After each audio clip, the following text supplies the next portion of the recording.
Siapa yang mampu menjawab pertanyaan maka akan diberikan hadiah. Alhamdulillah, berhubung Ustaz kita sudah berada di tengah-tengah kita, untuk memanfaatkan waktu yang ada, mari kita mempersilahkan Ustaz dengan hormat bila bisa berhak. Falyatafaddal Syekh.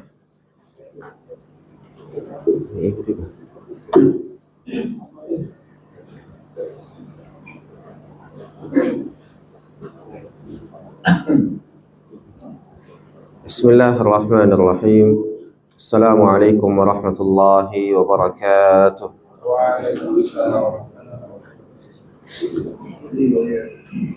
Innal hamdalillah nahmaduhu wa nasta'inuhu wa nastaghfiruh wa na'udzu billahi min shururi anfusina wa min sayyiati a'malina. Man yahdihillahu fala mudilla lahu wa man yudlil fala hadiya lahu. أشهد أن لا إله إلا الله وحده لا شريك له وأشهد أن محمدا عبده ورسوله صلى الله عليه وسلم. أما بعد، فإن أصدق الحديث كلام الله وخير الهدي هدي محمد صلى الله عليه وسلم وشر الأمور محدثاتها فإن كل محدثة بدعة وكل بدعة ضلالة.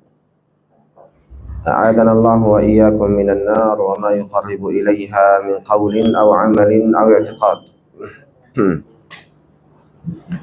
Ikhwani rahimani wa rahimakumullah, kembali kita panjatkan puji syukur kita kehadirat Allah Azza wa Jal, di mana Allah Azza wa Jal tak henti-hentinya memberikan kita karunia dan kenikmatan hingga pada hari ini Allah Azza wa Jal kembali mentakdirkan kita untuk melanjutkan kajian kita, melanjutkan pelajaran kita tentang 4 kaidah yang dengannya seseorang mampu membedakan antara agama-agama orang-orang musyrik dan agama orang-orang muslim. Dengan 4 kaidah ini kita dapat mengetahui siapakah orang musyrik sejati dan siapakah orang yang bertauhid. Di mana di pertemuan sebelumnya itu berada di 2 bulan yang lalu kalau tidak salah. Karena banyaknya hal-hal syar'i mengakibatkan kita tak mampu untuk melanjutkan kajian kita sesuai dengan waktu yang telah ditetapkan.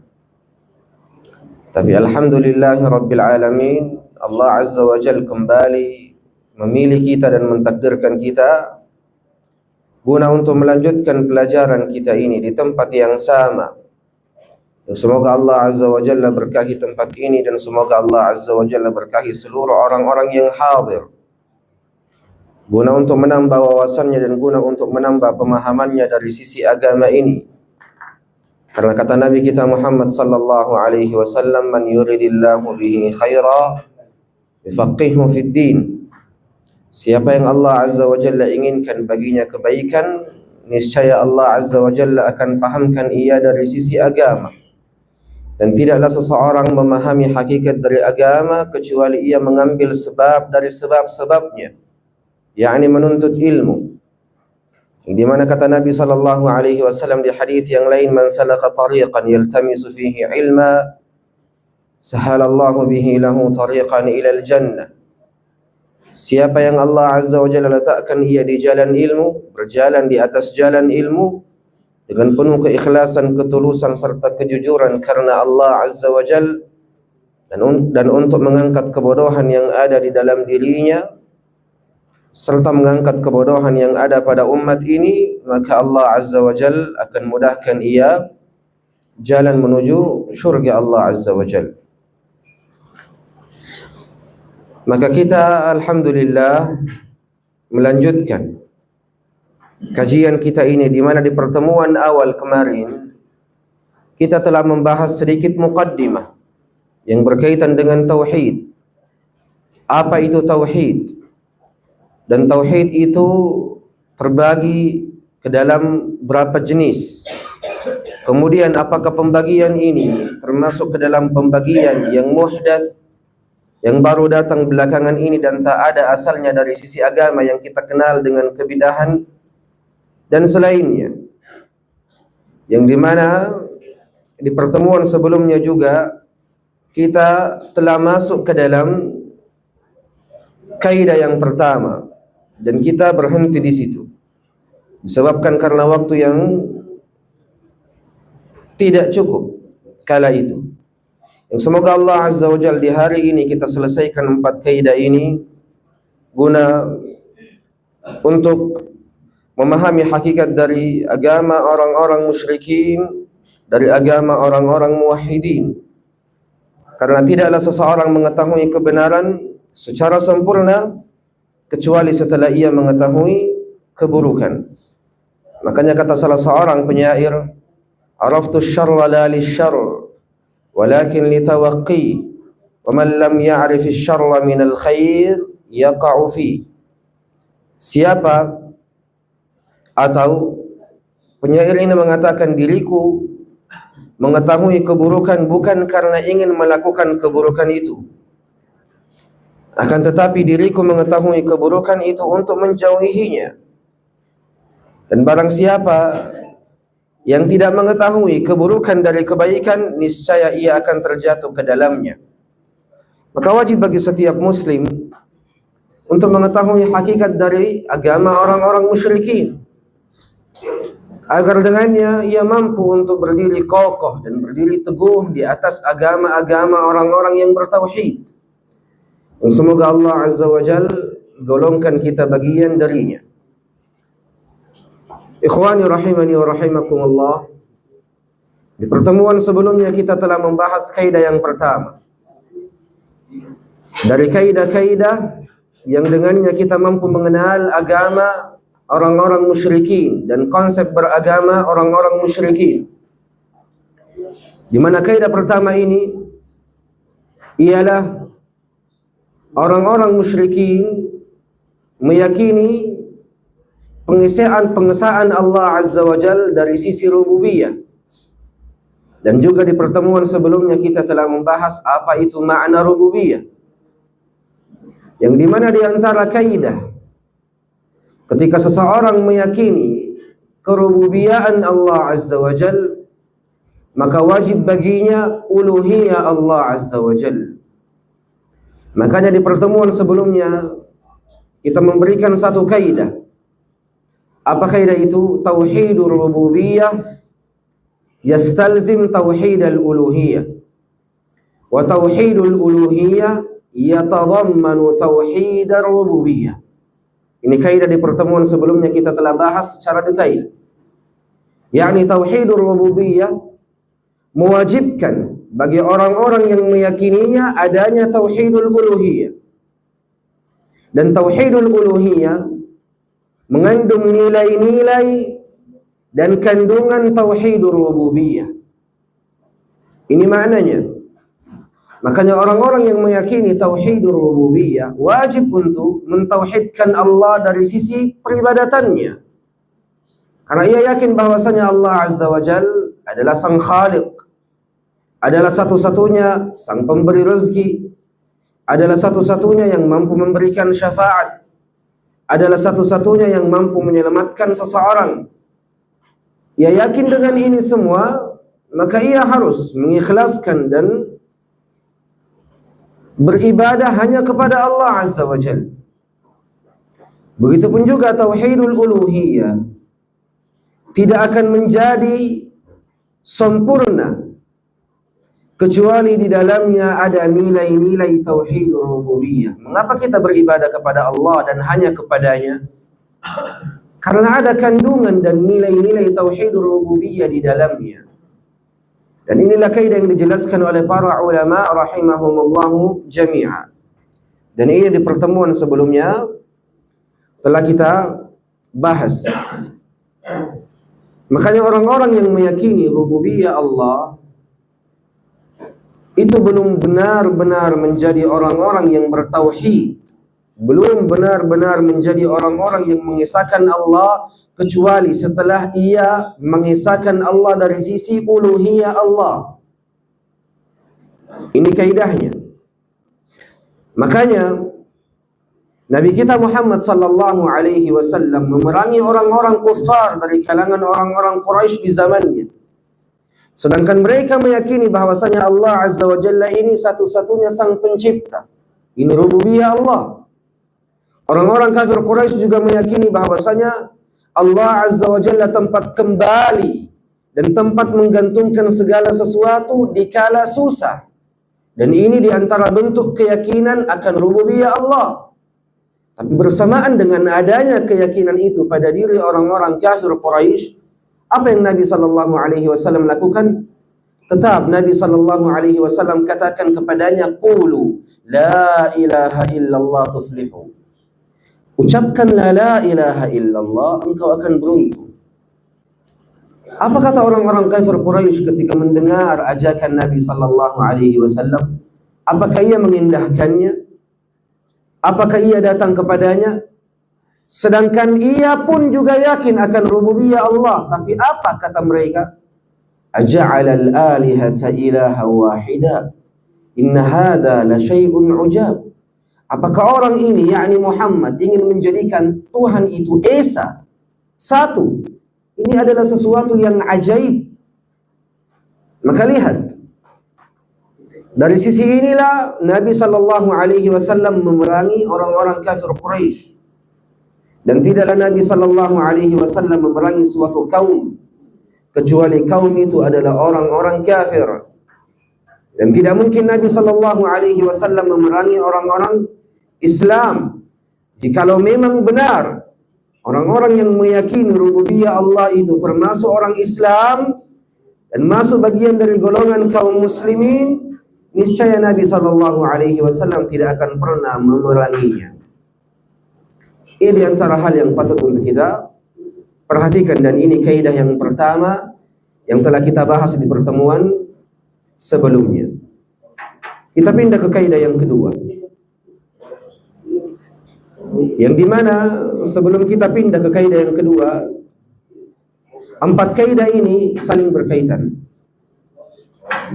Empat kaidah ini saling memiliki hubungan satu sama lain. Di mana pondasi yang pertama atau kaidah yang pertama berkaitan dengan kaidah yang kedua, kaidah yang kedua berkaitan dengan kaidah yang ketiga, dan kaidah yang ketiga berkaitan dengan kaidah yang keempat. Dan orang-orang yang hendak memahami agama kaum musyrikin hendaknya kembali ke dalam dua kitab. Kitab karya Syekh Al-Imam Al-Mujaddid Muhammad ibn Abdul Wahhab ibn Sulaiman At-Tamimi rahimahullah, dan kitab karya Al-Imam Ibn Al-Qayyim rahimahullah, di mana dua ulama ini benar-benar memfokuskan pembahasannya pada permasalahan ini. Maka ini di antara hal-hal yang penting untuk kita perhatikan. Kaidah yang pertama adalah tauhidur rububiyah tidak cukup untuk menjadikanmu seorang muslim yang bertauhid. Dan inilah yang diyakini oleh orang-orang kafir Quraisy. Mencukupkan dirinya dengan tauhidul rububiyah tanpa tauhidul uluhiyah, sehingga diri mereka tidak tergolongkan dengan atau tidak tergolongkan termasuk dari orang-orang kaum muslimin. Jikalau orang-orang kafir Quraisy meyakini tauhid rububiyah Allah Azza wa Jal, yang dimana tauhid rububiyah Allah Azza wa Jalla mewajibkan tauhidul uluhiyah, mewajibkan keikhlasan di seluruh peribadatan mereka, mengapa mereka syirik? Jikalau orang-orang kafir Quraisy meyakini tauhid rububiyah Allah, mengapa ia melakukan kesyirikan? Jawabannya ada pada kaidah yang kedua. Kaidah yang kedua menjelaskan bahwasanya tidaklah mereka melakukan ibadah selain kepada Allah kecuali karena dua alasan. Kecuali karena dua alasan. Alasan yang pertama adalah meminta kedekatan kepada Allah Azza wa Jalla, kepada orang atau kepada zat atau kepada sesuatu yang ia sembah. Alasan yang kedua, tidaklah ia beribadah kepada selain Allah kecuali karena ia ingin meminta syafaat melalui sesuatu yang ia sembah. Maka karena dua alasan ini, meminta kedekatan kepada Allah, bukan kepada selainnya. Dan yang kedua, menjadikan sesuatu yang ia sembah perantara untuk mendapatkan syafaat Allah Azza wa Jalla. Maka ini kaidah yang kedua. Mengapa orang-orang kafir Quraisy beribadah kepada selain Allah Azza wa Jalla? Maka ia yakin dengan tauhidul rububiyah, yang seharusnya tauhidul rububiyah ini mewajibkan tauhidul uluhiyah, tapi ia tidak indahkan. Maka orang-orang kafir Quraisy itu tidak pernah menyembah sesuatu yang ia sembah karena ia yakin bahwasanya yang ia sembah ini adalah Tuhan. Tidak pernah. Orang kafir Quraisy menyembah Al-Lat, Wal-Uzza, wa Manat, nama-nama besar dan berhala-berhala besar mereka. Ia menyembah berhala-berhala besar itu bukan karena ia yakin bahwasanya mereka adalah Tuhan. Tidak. Tapi orang-orang kafir Quraisy menyembah mereka untuk menjadikan mereka ini Al-Lat, Wal-Uzza, wa Manat sebagai perantara antara dirinya dengan Allah Azza wa Jalla. Maka inilah kesalahan orang-orang musyrikin, menyamakan Allah Azza wa Jalla dengan raja-raja dunia, menyamakan Allah Azza wa Jalla dengan pembesar-pembesar dunia, yang dimana telah kita pahami bersama, seseorang yang hendak menemui presiden kita harus melalui apa? Perantara. Antum tidak bisa langsung masuk ke dalam istana kepresidenan. Jikalau engkau berani masuk, yang ada mudarat akan mendatangi dirimu.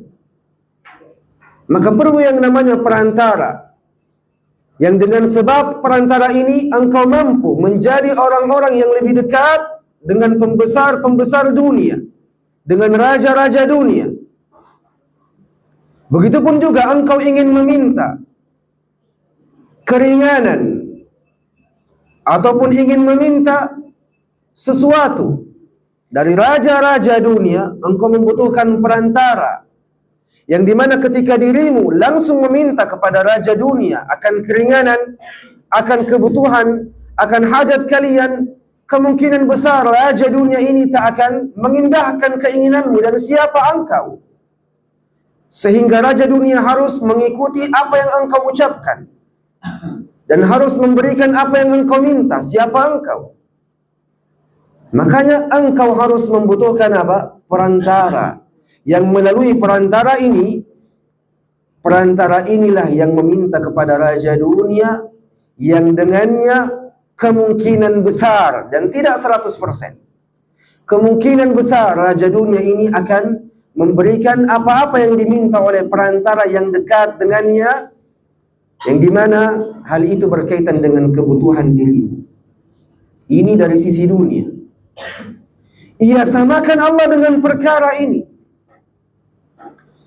Ia memiliki keyakinan bahwasanya dirinya tak akan pernah sampai kepada Allah kecuali melalui orang-orang saleh, kecuali melalui orang-orang yang memiliki kedudukan di sisi Allah Azza wa Jal, yang memiliki kedekatan dengan Allah Azza wa Jal, sehingga ia jadikan orang ini sebagai perantara antara dirinya dengan Allah Azza wa Jal. Bahkan ketika orang itu adalah mayyit, orang yang telah meninggal, karena keyakinannya saya tak akan pernah mampu sampai kepada Allah dan dekat dengan Allah kecuali melalui perantaranya, melalui orang-orang dekatnya dari kalangan orang-orang saleh ataupun para wali menurut mereka. Sehingga dengan sebab ini, dengan wasilah ini, dengan perantara ini, dirinya mampu untuk menjadi bagian dari golongan orang-orang yang dekat dengan Allah Azza wa Jalla. Ia samakan Allah dengan raja dunia dan pemimpin-pemimpin dunia. Yang membutuhkan perkara, barulah Allah Azza wa Jalla mengabulkan seluruh permohonan-permohonan kita. Dan ini kekeliruan. Karena ini berkaitan dengan kaidah di dalam usul fiqh, di mana kaidah itu berbicara tentang al-qiyas ma'al fariq, pengkiasan dua sesuatu yang berbeda.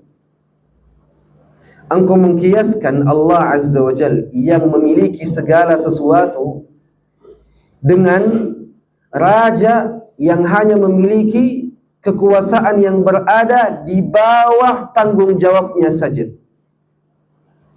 Sebuah pengkiasan dua hal yang sangat berbeda. Makanya ini keliru. Kemudian Allah Azza wa Jalla tak membutuhkan perantara. Apa tujuan perantara ini, ikhwan? Coba kita perhatikan.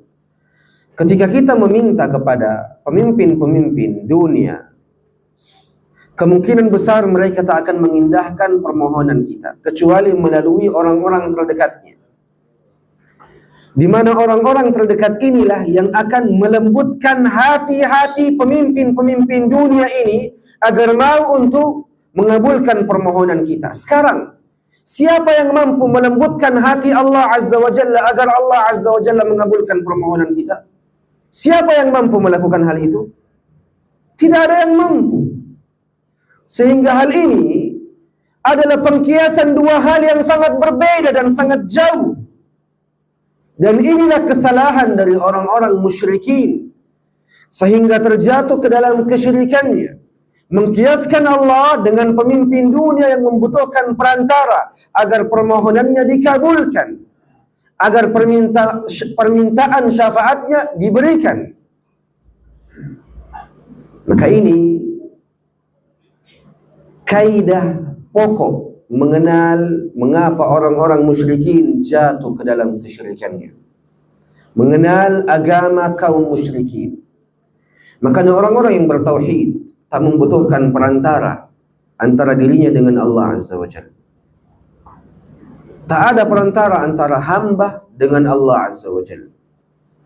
Allah Azza wa Jalla ketika memerintahkan hambanya untuk berdoa, apa kata Allah Azza wa Jalla?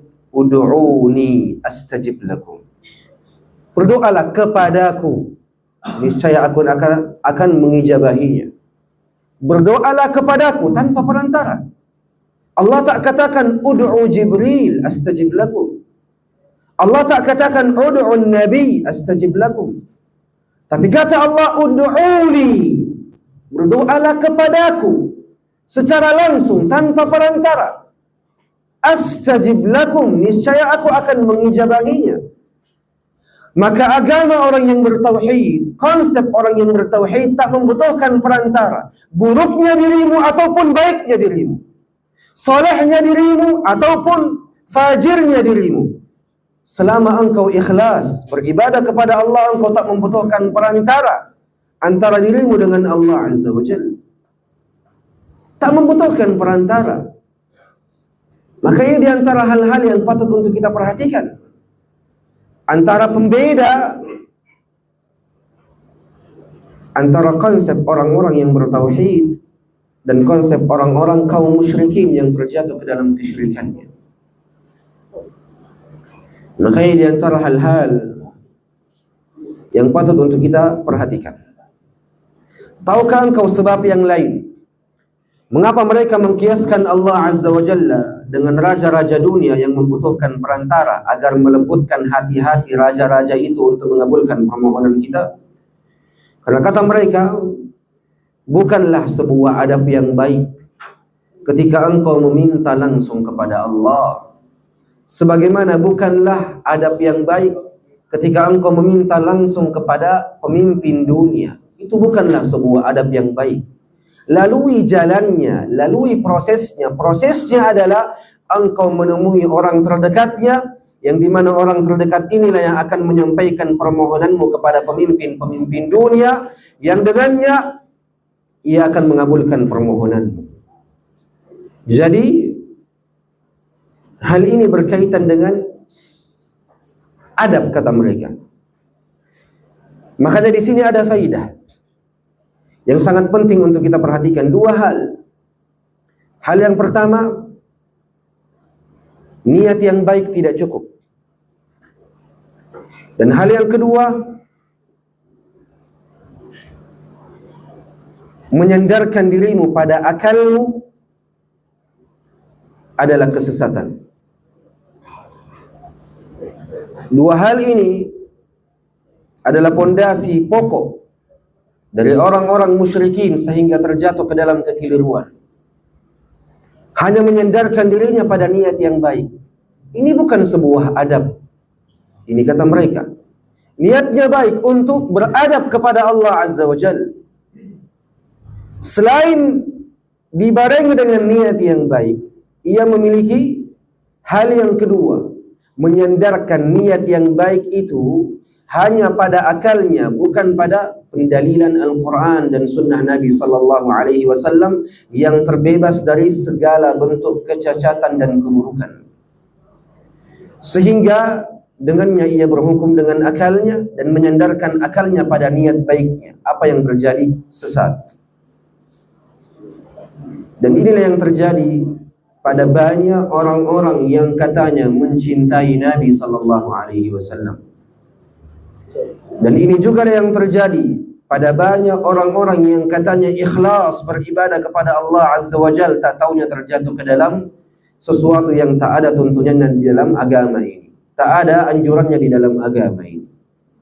Menyandarkan dirinya pada dua hal ini, niat yang baik dan akalnya, tanpa melirik kepada pendalilan Al-Quran dan Sunnah Nabi Sallallahu Alaihi Wasallam. Makanya di antara hal-hal yang patut untuk kita perhatikan, Al-Imam Ibnul Qayyim menjelaskan hal ini di dalam dua baitnya pada qasidahnya An-Nuniyah. Apa kata Al-Imam Ibnul Qayyim? Kata beliau rahimahullah, "Fasyirku ta'zimun bijahlin ma'a qiyasir rabbi bil umara'i was sultani. Zannu bi anna al-baba la yughsha biduni tawassuti syufa'i wal a'wani." Kata Imam Ibnul Qayyim, kesyirikan itu pengagungan yang berkaitan dengan kebodohan, mengkiaskan Allah Azza wa Jal dengan para pemimpin-pemimpin dan para sultan dunia. Mereka mengira bahwasanya pintu tidak akan terbuka kecuali melalui perantara orang-orang terdekat dari Tuhan-Tuhan itu. Maka inilah agama dan kaidah dari konsep orang-orang musyrikin. Setelah ia meyakini rububiyah Allah yang seharusnya dengannya ia mengikhlaskan peribadatannya, kenapa malah ia melakukan kesyirikan kepada Allah? Karena dua hal ini, dua alasan ini. Ingin dekat kepada Allah dan ingin meminta syafaat kepada Allah melalui perantara yang karenanya mereka kiaskan Allah dengan pemimpin-pemimpin dunia, sehingga terjatuhlah ia ke dalam kesyirikannya. Dan ingat, orang-orang musyrik di zaman dahulu tidak ada yang meyakini bahwasanya apa yang ia sembah adalah Tuhan secara khusus. Tak ada yang meyakini hal itu. Ia hanya menjadikannya sebagai perantara untuk mendapatkan kedekatan di sisi Allah dan mendapatkan syafaat di sisi Allah Azza wa Jalla. Kemudian kita pindah ke kaidah yang ketiga. Kaidah yang ketiga, orang-orang musyrikin meyakini bahwasanya syirik itu ketika engkau beribadah kepada berhala saja. Dalam arti ketika engkau menjadikan berhala-berhala itu sebagai Tuhan secara khusus, bukan sebagai perantara. Dan orang-orang musyrikin membatasi kesyirikan itu pada ibadah kepada berhala-berhala saja, dengan keyakinan bahwasanya berhala itu adalah Tuhan secara khusus. Makanya Nabi SAW membantah hal itu, di mana Ahlus Sunnati wal Jamaah menjelaskan kecacatan pemikiran hal itu, di mana Ahlus Sunnati wal Jamaah bersepakat bahwasanya kesyirikan itu bukan hanya pada keyakinan akan ketuhanan berhala, tapi syirik itu adalah engkau beribadah kepada berhala, engkau beribadah kepada para nabi, engkau beribadah kepada orang-orang saleh, dan engkau beribadah kepada matahari dan gunung-gunung serta pepohonan. Bahkan ketika engkau tak meyakini ketuhanan khusus pada diri-diri mereka, selama engkau tidak tulus dan tidak mengikhlaskan peribadatanmu hanya untuk Allah, dan engkau bawa peribadatanmu untuk mereka, baik para nabi, baik para malaikat, baik para jin ataupun selainnya, maka ini juga di antara bentuk kesyirikan. Makanya Allah Azza wa Jalla jelaskan di dalam Al-Quran tentang dalil haramnya menyembah matahari. Allah Azza wa Jalla berfirman di dalam Al-Quran, "Wa min ayatihi al-lailu wan-nahar wasyamsu wal-qamar la tasjudu lisyamsi wala lil-qamar." Di antara ayat-ayat Allah adalah malam dan siang hari, dan matahari serta bulan. Allah tegaskan, la tasjudu, jangan engkau sujud kepada matahari dan jangan engkau sujud kepada bulan. Tapi apa kata Allah? Wasjudu lillah, akan tetapi sujudlah kalian kepada Allah. Kenapa? Alladzi khalaqahun, yang dimana Allah Azza wa Jalla yang menciptakan malam, yang menciptakan siang, dan menciptakan matahari serta bulan. In kuntum iyyahu ta'budun, jikalau benar-benar engkau hanya menyembah Allah Azza wa Jalla. Penegasan, mengapa harus matahari? Apakah benar peribadatan kepada matahari ini sudah ada di zaman dahulu? Nah, peribadatan kepada matahari itu sudah ada dari zaman dahulu, bukan di zaman sekarang saja baru muncul dari orang-orang Jepang ataupun selainnya. Tidak. Dijelaskan di dalam buku-buku sejarah bahwasanya peribadatan matahari ini memang benar sudah ada dari zaman dahulu kala. Diriwayatkan dari Himyar, dari kaum Bilqis, di mana dahulu mereka itu menyembah matahari. Maka ada dari kalangan orang-orang Arab yang menyembah matahari, yang di mana peribadatan kepada matahari ini tetap sampai zaman kita, di mana adanya kelompok-kelompok di dunia ini, di hari ini, yang masih tetap menyembah matahari.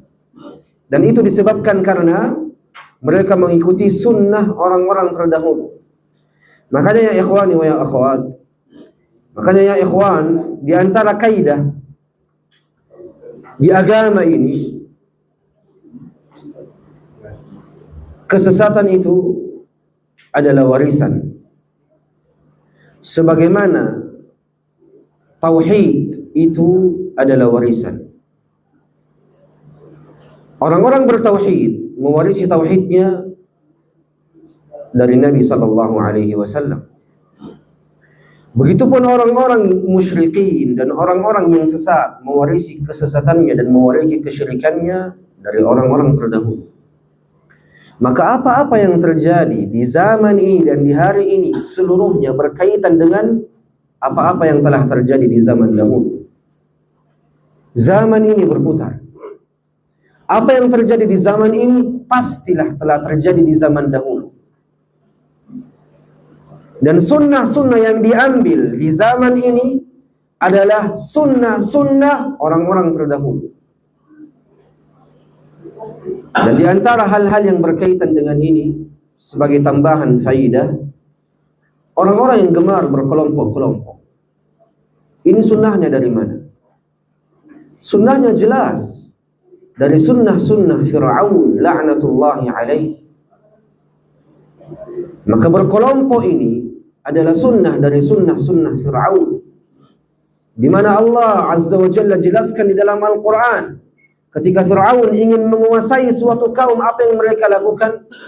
وَجَعَلَ أَهْلَهَا شِيَعًا, yang menjadikan penduduk-penduduk negeri itu berkelompok-kelompok. Yang dari sunnah Fir'aun ini orang-orang Yahudi mengambilnya, sehingga muncul kaidah Yahudiyah, farriq tasud, pecah belah mereka engkau akan memimpin. Yang dimana dari kaidah orang-orang Yahudi ini diperbaharui oleh Sayyid Qutb, yang dari orang ini diaplikasikan oleh orang-orang Ikhwanul Muslimin. Maka lihat, di zaman ini sifat berkelompok dan sifat senang dan gemar berkelompok sumbernya dari mana? Sunnah Fir'aun. Dari sunnah Fir'aun kepada orang-orang Yahudi. Dari orang-orang Yahudi diperbaharui oleh Sayyid Qutb, dan dari Sayyid Qutb diaplikasikan oleh orang-orang Ikhwanul Muslimin. Inilah yang terjadi. Maka sunnah apapun yang terjadi di zaman ini pastilah memiliki sumber dan pastilah memiliki asas dari sunnah-sunnah orang-orang terdahulu. Maka syirik itu adalah beribadah kepada selain Allah, bahkan ketika engkau tak meyakini apa yang engkau ibadahi sebagai Tuhan secara khusus.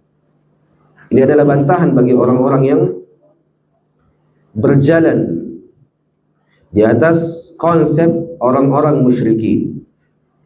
Begitupun juga penyembahan terhadap malaikat juga ada dari zaman dahulu, dari ahli jahiliyah, di mana mereka menjadikan para malaikat sebagai Tuhannya, yang di mana di hari kiamat kala para malaikat berlepas diri dari ibadah-ibadah yang mereka lakukan. Maka ini dari hal-hal yang patut untuk kita perhatikan, di mana Allah Azza wa Jalla sampaikan dan bertanya kepada para malaikat di hari kiamat kala, apakah engkau ridha dengan peribadatan mereka? Apa kata para malaikat? Allah Azza wa Jalla jelaskan di dalam Al-Quran, qalu, mereka berkata, subhanak, maha suci engkau ya Allah, anta waliyuna min dunihim, engkau wali kami. Bal kanu ya'buduna al-jin, akan tetapi kebanyakan mereka sejatinya menyembah para jin. Aktsaruhum bihim mu'minun, yang dimana kebanyakan dari mereka beriman kepada para jin. Begitupun juga penyembahan terhadap para nabi dan para rasul, yang dimana adanya kelompok-kelompok yang menjadikan Isa dan ibunya sebagai Tuhan, sehingga Allah Azza wa Jalla meminta penjelasan tentang hal ini kepada Isa alaihi salam, di mana Allah Azza wa Jalla ceritakan di dalam Al-Quran, wa idh qala Allah, dan tatkala Allah Azza wa Jalla berkata, ya Isa ibn Maryam, wahai Isa ibn Maryam, a anta qulta linnas, apakah engkaulah yang telah berucap kepada manusia, ittakhiduni wa ummiya ilahaini min dunillah, jadikanlah diriku dan ibuku dua Tuhan selain dari Allah. Apa kata Isa alaihi salam? Qala subhanak, maha suci engkau ya Allah, ma yakunu li an aqula ma laysa li bihaq, apa yang menjadi hakku untuk mengucapkan hal itu? Bahkan Isa alaihi salam menegaskan, in kuntu qultuhu faqad alimta, jikalau aku dahulu mengucapkan ucapan itu pastilah engkau tahu. Ta'lamu ma fi nafsi wa la a'lamu ma fi nafsik, engkau mengetahui apa-apa yang berkaitan dengan diriku, sedangkan diriku tak mengetahui apa-apa yang berkaitan dengan dirimu ya Rabb. Maka lihat bagaimana Isa alaihi salam berlepas diri dari peribadatan orang-orang yang beribadah kepadanya. Maka ini juga di antara dalil yang menjelaskan bahwasanya syirik itu bukan hanya berfokus pada peribadatan kepada berhala, tapi syirik itu adalah penyelewengan ibadah selain kepada Allah Azza wa Jalla atau kepada selain Allah Azza wa Jalla. Maka ini dari hal-hal yang patut untuk kita perhatikan. Maka ikhwani wa akhwati rahimani wa rahimakumullah, ini diantara kaidah yang ketiga yang berkaitan dengan hal-hal dari konsep orang-orang musyrikin. Kaidah yang mereka anut, yang dari kaidah ini kita mampu mengetahui kebenaran, bahwasanya kebenaran itu ialah beribadah hanya untuk Allah Azza wa Jalla. Dan ibadah itu apa? Ketahui dulu makna ibadah itu apa, agar engkau mampu membedakan antara ibadah yang engkau berikan kepada Allah dan ibadah yang engkau berikan kepada selainnya. Apa itu ibadah? Sebaik-baik pengertian yang menjelaskan tentang ibadah adalah apa yang diucapkan oleh Syekhul Islam Ibn Taimiyah. Kalau kita berbicara tentang Syekhul Islam Ibn Taimiyah, ini orang ajib. Seluruh ilmu ia hantam. Bahkan perkara-perkara ataupun tidak ada satu perkara pun kecuali ia berbicara di dalamnya. Sehingga sangat wajar ketika banyak kritikan yang diarahkan kepada beliau. Bahkan kritikan itu berasal dari orang-orang yang menyimpan dari jalan yang benar, ataupun kritikan itu berasal dari orang-orang yang berada di jalan yang benar. Inilah Syekhul Islam Ibn Taimiyah rahimahullah. Di umur 18 tahun ia telah memberikan fatwa di khalayak ramai, di depan banyak orang. Di mana kata murid-muridnya, Syekhul Islam Ibn Taimiyah ketika telah mengambil penanya dan meletakkan penanya di atas kertas, ini tidak akan pernah terangkat kecuali setelah ia selesai menulis apa yang ia ingin tulis. Kalau kita bagaimana? Menulis, kemudian membaca lagi buku, kemudian menulis, copy paste jadi. Syekhul Islam Ibn Taimiyah rahimahullah menulis Al-Aqidatul Wasitiyah antara waktu zuhur sampai asar, 1 kali dulu, dan itu melalui hafalannya, tak membaca buku-buku, 1 kali dulu dan tak bergerak, dan penanya tak terangkat, terus menulis sampai selesai itu Al-Aqidatul Wasitiyah.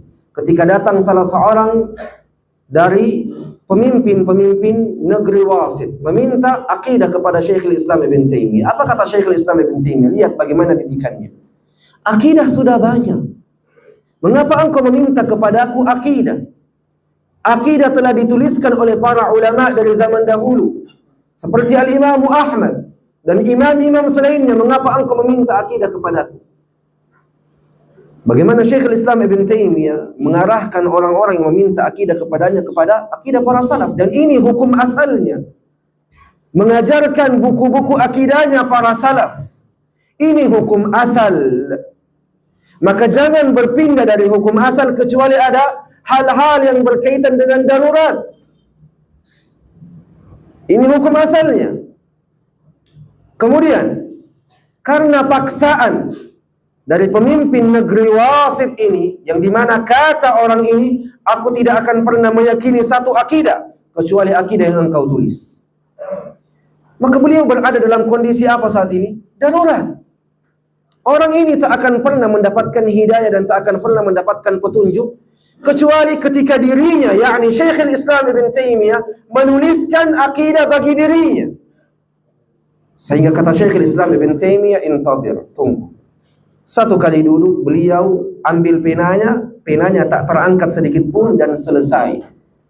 Disebutlah dan diberikanlah nama akidah itu dengan akidah Al-Wasitiyah sebagai nisbat kepada negeri Wasit. Dan inilah kebiasaan dari Syekhul Islam Ibn Taimiyah rahimahullah, yang dimana sampai hari ini di awal perkara Syekhul Islam Ibn Taimiyah dituduh dengan tuduhan-tuduhan yang ajib. Dikatakan bahwasanya Syekhul Islam datang dengan akidah yang baru. Tapi apa kata Syekhul Islam Ibn Taimiyah? Ia katakan kepada seluruh musuh-musuhnya, bahkan seluruh teman-temannya, ia katakan, saya berikan padamu 1 tahun untuk mencari 1 huruf saja yang menyimpang dan tak memiliki dasar dari Al-Quran dan Sunnah di dalam akidah ini. 1 tahun, tak ada yang datang. Bukan cuma 1 tahun saja, sampai zaman ini tak ada yang mampu untuk mengisbatkan dan menetapkan adanya 1 huruf yang menyimpang di dalam akidah wasitiyah yang tak memiliki asas dari Al-Quran dan Sunnah dan akidah para salaf. Lihat bagaimana keilmuan beliau. Syekhul Islam Ibn Taimiyah mengatakan, apa itu ibadah? Kata Syekhul Islam Ibn Taimiyah, ibadah itu segala perkara yang Allah Azza wa Jalla cintai dan ridhai, baik dari sisi ucapan ataupun dari sisi amalan. Dan baik amalan dan ucapan itu berkaitan dengan amalan dan ucapan yang zahir ataupun yang batin. Maka sekarang engkau berdoa, ini ucapan. Doa itu sesuatu yang diridhai dan dicintai oleh Allah atau tidak? Sesuatu yang diridhai dan dicintai oleh Allah Azza wa Jalla. Engkau berdoa kepada selain Allah, syirik. Karena engkau tak mengikhlaskan ibadah doamu hanya untuk Allah, tapi engkau alihkan doamu kepada sesuatu yang engkau ibadahi. Engkau meminta kepada fulan, si mayyit, agar engkau diberikan anak. Jelas, ini adalah kesyirikan.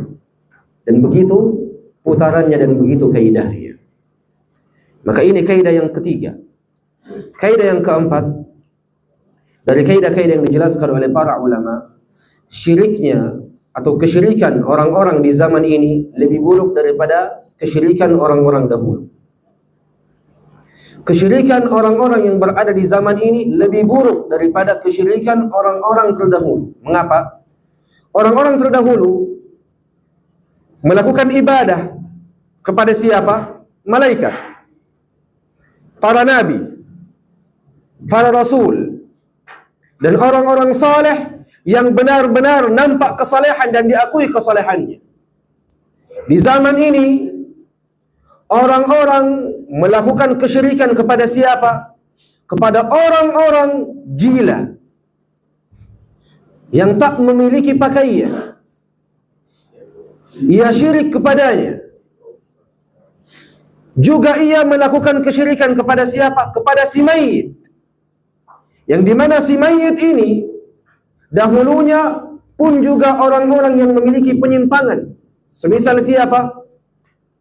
Semisal seseorang yang dikenal dan masyhur di negeri Mesir sana, Al-Badawi. Tahukah engkau siapa itu Al-Badawi? Seseorang yang bernama Ahmad ibn Ali. Tahukah engkau sejarahnya seperti apa? Seseorang yang dahulunya gila. Kemudian ia selalu keluar dari rumahnya dalam keadaan telanjang. Kemudian ia selalu naik ke atap rumahnya, yang dimana setiap orang melewati rumahnya, ia mengencingi orang tersebut. Dan kuburannya saat ini diziarahi 2 kali setahun oleh miliaran orang. 2 kali setahun. Kuburan Al-Badawi diziarahi oleh banyak orang. Guna untuk apa? Meminta anak, meminta syafaat, meminta kedekatan, yang dimana aturannya tidak boleh bagi seseorang meminta kepada Badawi kecuali dengan menginfakkan harta terbaiknya. Maka akhirnya kembali ke mana? Bisnis. Akhirnya kembali ke mana? Masalah perut. Siapa yang mendapatkannya? Orang-orang yang bekerja di dalamnya. Ini yang terjadi. Seperti haji. Haji sekali setahun, Badawi 2 kali setahun. Ini di antara bentuk dan alamat bagaimana buruknya kesyirikan orang-orang di zaman ini daripada kesyirikan orang-orang dahulu. Orang-orang kafir Quraisy dahulu ketika melakukan kesyirikan, beribadah kepada selainnya, itu pada perkara-perkara ketika ia berada di atas kondisi kenikmatan. Tapi ketika Allah Azza wa Jalla uji ia, berikan ia musibah, apa yang ia lakukan? Ia kembali kepada Allah, meminta pertolongan kepada Allah, meminta kemudahan pada urusannya kepada Allah, bukan kepada sekutu-sekutu Allah yang ia jadikan sebagai sesuatu yang ia ibadahi. Tapi setelah ia selamat, setelah urusannya selesai, ia pun kembali menyekutukan Allah. Begitu orang-orang dahulu. Di zaman ini, dalam kondisi baikkah, dalam kondisi nikmatkah, bahkan dalam kondisi buruk sekalipun, dalam kondisi musibah yang menyelimuti dirinya, apa yang ia lakukan? Syirik kepada selain Allah. Datang gempa bumi, apa yang ia lakukan? Menyembah sapi, memotong sapi guna untuk memberikannya kepada pohon, dijadikan sebagai sesajen-sesajen yang diberikan oleh para jin. Bukankah ini di antara bentuk kesyirikan yang jelas, yang seharusnya ketika musibah datang ia kembali kepada Allah dan berlari kepada Allah? Tapi apa yang kita dapatkan? Mereka sepakat membuat makanan. Makanan itu diletakkan di dalam hutan, tak ada yang memakannya. Dan di antara bentuk kedunguan, engkau membuat makanan dan makanan itu tak dimakan oleh manusia. Ini di antara bentuk kedunguan dan di antara bentuk alamat bagaimana kebodohan telah menyelimuti kaum muslimin di zaman ini. Oleh karena itu ya ikhwan, ini 4 kaidah yang patut untuk kita perhatikan di dalam mengenal dan memahami agama serta konsep orang-orang musyrikin. Kaidah yang pertama, tauhidul rububiyah tidak cukup menjadikanmu sebagai golongan kaum muslimin. Kaidah yang kedua, orang-orang musyrikin menyembah sesembahannya bukan karena keyakinan mereka bahwasanya sesembahannya ini adalah Tuhan secara khusus. Tapi mereka hanyalah menjadikan sesembahannya sebagai perantara antara dirinya dengan Allah Azza wa Jalla, sehingga ia terjatuh ke dalam ketergelinciran, menyamakan Allah, mengkiaskan Allah dengan para raja yang membutuhkan perantara untuk melembutkan hati-hatinya. Yang ketiga, kesyirikan itu bukan hanya terfokus pada ibadah kepada berhala, tapi kesyirikan itu meliputi seluruh peribadatan kepada selain Allah, walaupun engkau tak meyakini bahwasanya apa yang engkau sembah itu adalah Tuhan secara khusus. Dan yang keempat, kesyirikan orang-orang di zaman ini lebih buruk daripada kesyirikan orang-orang terdahulu. Semoga apa yang kita sampaikan di pagi hari ini mampu memberikan kita pemahaman yang lebih akan kesyirikan yang terjadi pada konsep orang-orang musyrikin. Sejatinya masih banyak pembahasan dan masih banyak syubhat-syubhat yang berkaitan dengan hal ini. Syubhat tentang syafaat, syubhat tentang orang-orang sufi dan selainnya. Tapi karena waktu yang kurang cukup dan tidak cukup, maka kita cukupkan kajian kita dengan apa-apa yang kita sebutkan. Sedikit tapi berbekas lebih baik daripada banyak tapi tidak berfaedah dan tak bermanfaat. Semoga sedikit apa yang kita jelaskan di pagi hari ini mampu memberikan pemahaman yang lebih terkait agama kaum musyrikin, yang semoga dengannya Allah Azza wa Jalla menegaskan kita dan meneguhkan kita di atas keyakinan yang benar dan di atas konsep orang-orang yang bertauhid. Dan semoga Allah Azza wa Jalla menjadikan majlis ini sebagai sebab dari sebab-sebab masuknya kita ke dalam syurga Allah Subhanahu wa taala. Aqulu qawli hadza wa astaghfirullah li wa lakum. Subhanakallahumma wa bihamdika asyhadu an la ilaha illa anta astaghfiruka wa atubu ilaik. Assalamualaikum warahmatullahi wabarakatuh. Alhamdulillahilladzi ni'ma 'abidatuhu as-salihat Allahumma shalli ala Muhammad wa ala alihi wa ashabihi wasallam. Alhamdulillah, jamaah sekalian, para ikhwan, kita telah mendengarkan ujangan yang sangat indah dari Ustaz kita, yang dimana semoga ujangan ini kembali merefleksi hati dan jiwa kita, terutama akal kita, agar kita mampu berpikir terhadap siapa yang kita berhak untuk menyerahkan seluruh ibadah kita kecuali hanya kepada Allah Subhanahu wa Ta'ala semata, tidak ada selainnya. Semoga nasihat-nasihat ini bisa kita aplikasikan di dalam kehidupan sehari-hari kita, agar kita senantiasa tetap berada di atas agama yang benar sesuai dengan tuntunan Nabi Muhammad SAW. Alhamdulillah, dan mengucapkan jazakallahu khair. Terima kasih Ustaz, semoga Allah membalas kebaikan Ustaz dan semoga Allah menjaga. Baik jamaah sekalian, para ikhwan sekalian, selanjutnya kita masuk ke sesi selanjutnya, sesi tanya jawab. Bagi jamaah sekalian, kami memberikan kesempatan 1-2 orang penanya. Tafadhal. Baiklah.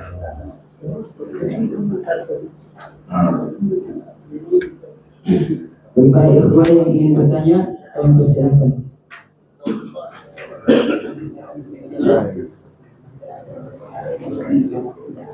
Baik, kalau tidak ada yang bertanya, kami serahkan langsung kepada Ustaz untuk memberikan pertanyaan.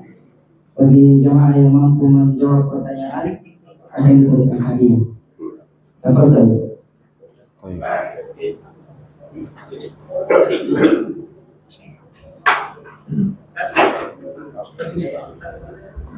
Saya memberikan pertanyaan. Iya, kita yang berikan. Berapa pertanyaan? 3. Ini hadiahnya Ustaz ada 7, jadi 7 pertanyaan. Ini dijajah. Alas. Apa ini ditanya? Baik. Pertanyaan pertama. Sebutkan mentemi mami bapak. Allah. Langsung mimpin kita Pak. Allah ibarik fik, jazak khair. Sebutkan 3 jenis tauhid.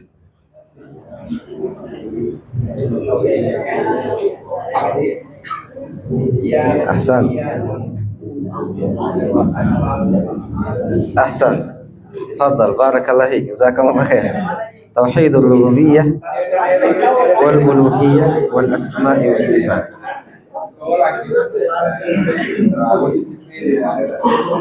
Baik.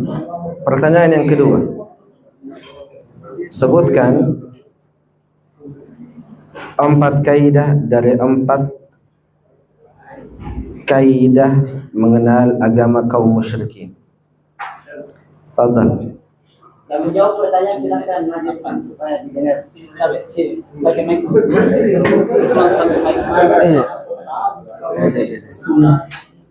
Yang pertama adalah tauhid rububiyah tidak cukup untuk menjadikan sebagai seorang muslim dalam tauhid.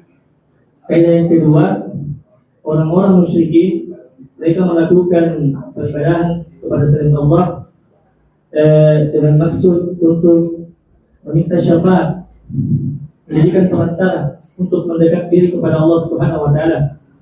Dan ketiga, orang-orang musyrikin meyakini bahwa syirik itu hanya beribadah kepada berhala saja, akan tetapi syirik itu bukan cuma hanya itu saja, tapi beribadah kepada malaikat, para nabi, para saleh, matahari dan bulan, pohon-pohonan. Yang keempat Ustaz, kesyirikan di zaman dahulu itu lebih mending daripada kesyirikan di zaman sekarang. Sebab di zaman dulu ketika mereka dalam keadaan dalam keadaan susah, mereka mengingat Allah. Tapi ketika di zaman sekarang itu susah senangnya tetap beribadah kepada selain Allah alias melakukan kesyirikan. Ahsantum. Yang mana? Sama.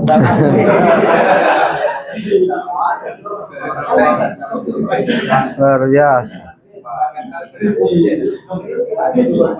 Luar biasa, barakallahu fikum. Singkat, padat dan jelas. Sama aja itu.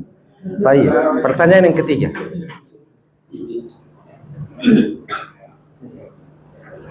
Apakah meminta syafaat kepada Nabi sallallahu alaihi wasallam ketika kita menziarahi kuburannya di antara kesyirikan dan di antara sesuatu yang dilarang oleh para ulama? Dan sebutkan alasannya. Yang singkat saja alasannya. Assalamualaikum Ustaz. Barakallahu fiik. Hal tersebut merupakan hal yang dilarang oleh para ulama.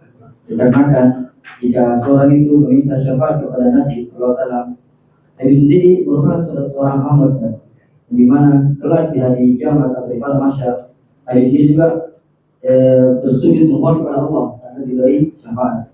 Kemudian dengan waktu yang sangat lama mungkin beliau bersujud, kemudian baru mengizinkan beliau minta sesuatu atau meminta syafaat kepada sang yang terjadi. Baik.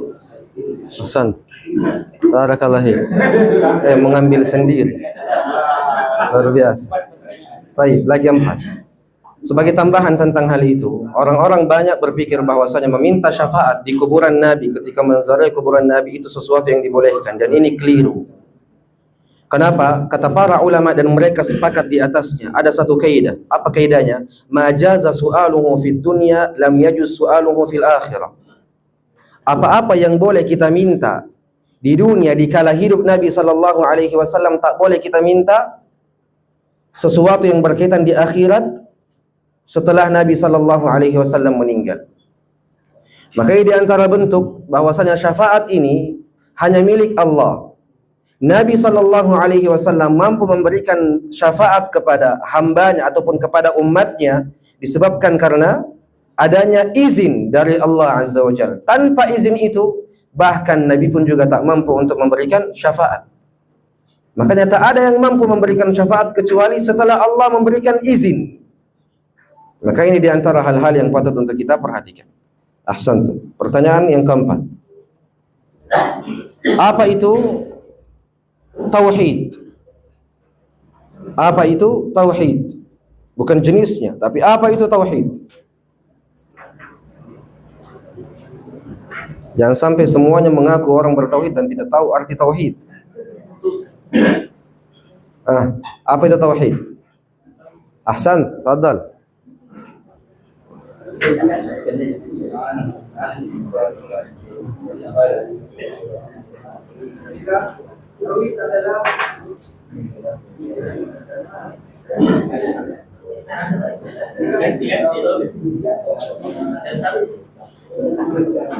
Bismillah. Tauhid adalah bahwa tidak ada sesembahan yang patut diibadahi melainkan Allah.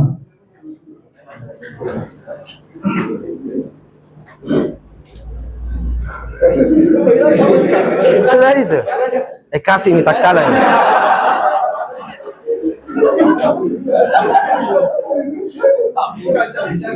Sallo dulu gimana?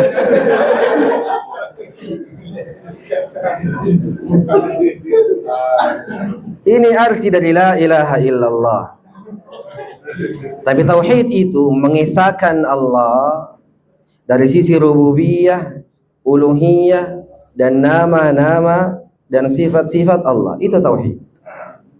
Kalau tidak ada sesembahan yang berhak disembah kecuali Allah, ini la ilaha illallah. Dan yang dimana la ilaha illallah adalah kalimatut tauhid juga. Tapi ini adalah makna khusus untuk uluhiyah. Ini makna khusus untuk uluhiyah. Tapi tak mengapa, karena rasa semangat yang masya Allah barakallahu fi, maka ini perlu untuk diapresiasi. Pertanyaan selanjutnya, apa itu ibadah? Cinta, harapan, dan rasa takut. Apa? Cinta, harapan, dan rasa takut. Cinta, harapan, dan rasa takut. Boleh. Boleh insyaallah. Masyaallah.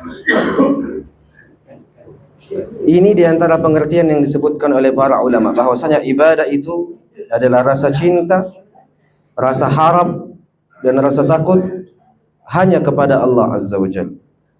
Tapi saya mau ibadah yang disebutkan oleh Syekhul Islam Ibn Taimiyah, karena itu adalah pengertian yang terbaik. Tafadhal. Ibadah ismun jamin likulli ma yuhibbullahu wa yardah min al-aqwali wal af'al. Al-zahira wal batin. Artinya Rong. Jangan sampai bahasa Arab ginang hafal. Artinya. Adalah sebuah penemaan Allah ridhoi dan cintai berupa perkataan dan perbuatan yang nampak dan tidak nampak. Ahsan. Barakallahu. Bisa miganti di sini insyaallah. Saya tidak sebutkan tadi bahasa Arabnya, tapi beliau sempurnakan. Barakallahu. Satu lagi.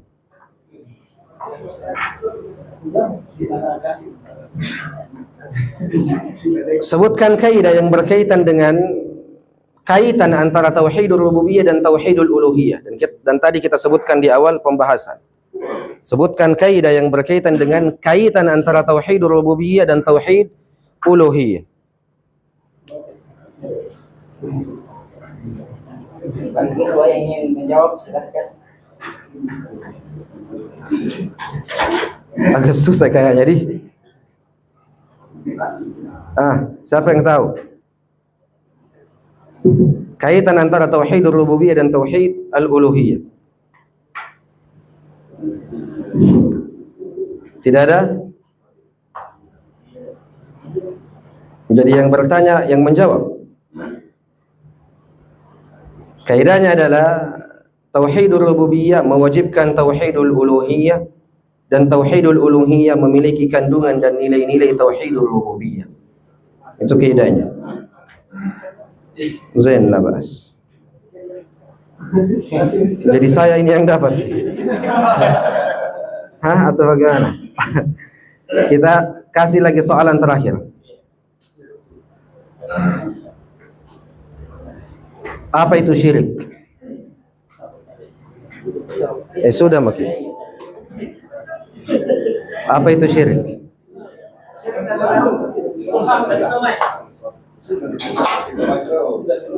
Yang lain. Ketua yang lain ingin menjawab silakan.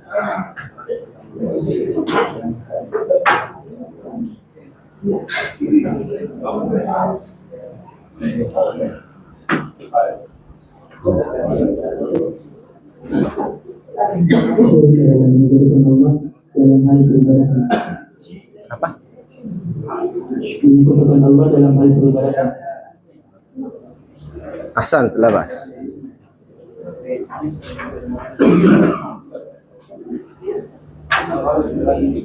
Sudah di? Kita tutup.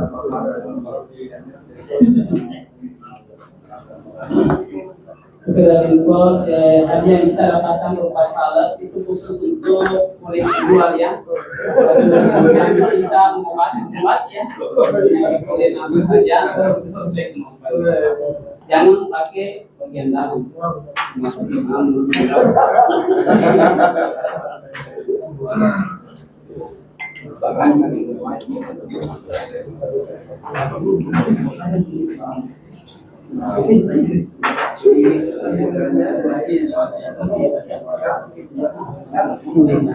Sebagai tambahan kita